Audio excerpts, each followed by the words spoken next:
Magisk Hide versus Zygisk and DenyList.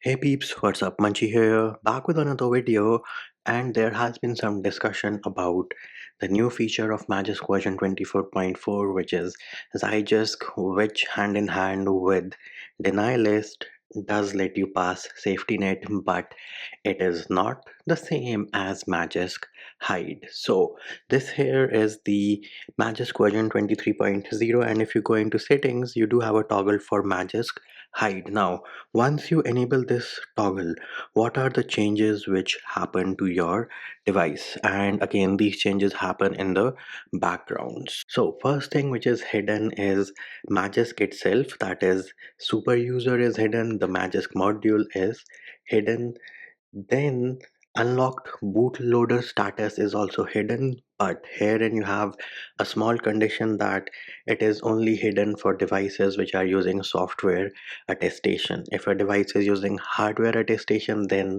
unfortunately Magisk Hide cannot hide the fact that you have an unlocked bootloader, cannot be hidden if hardware attestation is being used. Then the next thing which is hidden most of the times is SE Linux status. So if you're running a custom ROM which has SE Linux as permissive, that is hidden once you enable Magisk Hide. Then there are some props also which are hidden, and these props include your ro.debuggable, ro.secure, ro.build.type. So this build.type is set to user. You can have it as user debug, and engineering build. So for safety net to pass, you do need to be on a user build. Then your build tags are also set to release keys, and of course SE Linux is also hidden, and the fact that your SE Linux might be permissive is hidden once you enable Magisk Hide. Now what happens when you are using your Zygisk and your DenyList? So this here is Magisk version 24.0, and herein you will notice you have a toggle for Zygisk. Once you enable this, you can enforce the DenyList, and for DenyList you can configure what all applications are being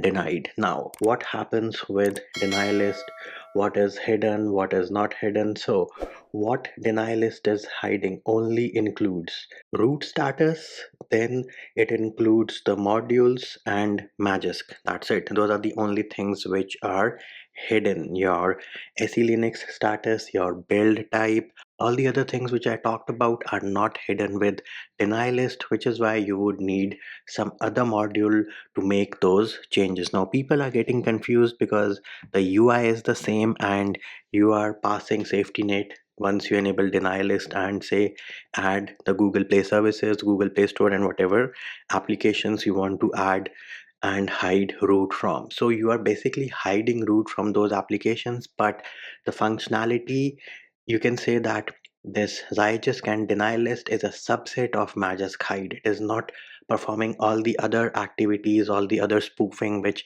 Magisk Hide used to do. So I hope this small video does clear some doubts for those of you who are thinking that just because you are able to pass safety net by using Zygisk and DenyList, it is the same as Magisk Hide. It has a subset of the features, but it is definitely not the same as Magisk Hide.